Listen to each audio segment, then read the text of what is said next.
Дивите пазарџии денеска го блокираа Битпазар, незадоволни од тоа што им се отстрануваат дивите и импровизирани тезги. Според градоначалникот на град Скопје Петре Шелегов, пред да започне акцијата за расчистување на просторот околу Битпазар, 2 месеца траеле разговорите со пазарџиите, на кои им било понудено 2 месеца бесплатно, односно на трошок на градот, да бидат сместени на тезгите внатре во пазарот, бидејќи имало околу 100 празни тезги. Сите оние кои нема да го сторат тоа и ќе продолжат да продаваат на улица или на тротоар, ќе бидат казнети согласно закон од страна на надлежните инспекции. Шилегов рече дека без оглед на протестите на дивите продавачи, ќе се стави ред во овој дел од Скопје и истиот ќе биде уреден. Тоа е рак рана на Скопје години, да не речам децении назад. Рековме доста е.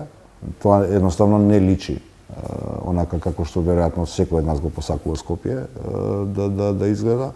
И гледате дека со малку волја и ангажираност и соработка на државните органи, градот Скопје, општина Чаир, Министерство за внатрешни работи, успеавме барем дел од сообраќајниот хаос и на Пластичарски и на Цветан Димов да го средиме. Такво нешто ќе направиме и на Битпазар, без оглед што може да се јави извесен отпор кај дел од дивите продавачи. Очекувам дека денеска, без оглед на протестите на дивите продавачи, полека ќе го ставиме редот на Битпазар, ќе се изгради таму такси станицата, ќе биде обновено осветлувањето, ќе бидат поставени дрвореди, тој простор од градот да стане пријатно свратилиште. Скопски пазар започна со реконструкција на целиот пазар и некаде година и пол од сега тоа ќе биде модерен, покриен, зелен пазар. Шелегов рече дека целиот концепт на Битпазар мора да се реши, бидејќи е долгогодишен проблем на Скопје. Веќе започна соработката со институциите за сообраќајниот проблем, а според градежната дозвола која ја доби Скопски пазар, за година и половина Битпазар треба да биде модерен, покриен пазар со доволен број паркинг места.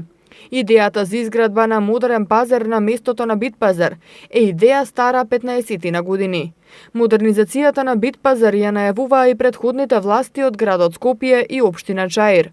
Во месец март 2013 година беше најавена реконструкцијата на Битпазар и беше представен проектот според кој пазарот требаше да се протега на 15.000 метри квадратни, а неговата реконструкција во вредност од околу 10 милиони евра требаше да започне во мај или јуни 2013 година. Меѓутоа, овој проект не се реализираше според планираното.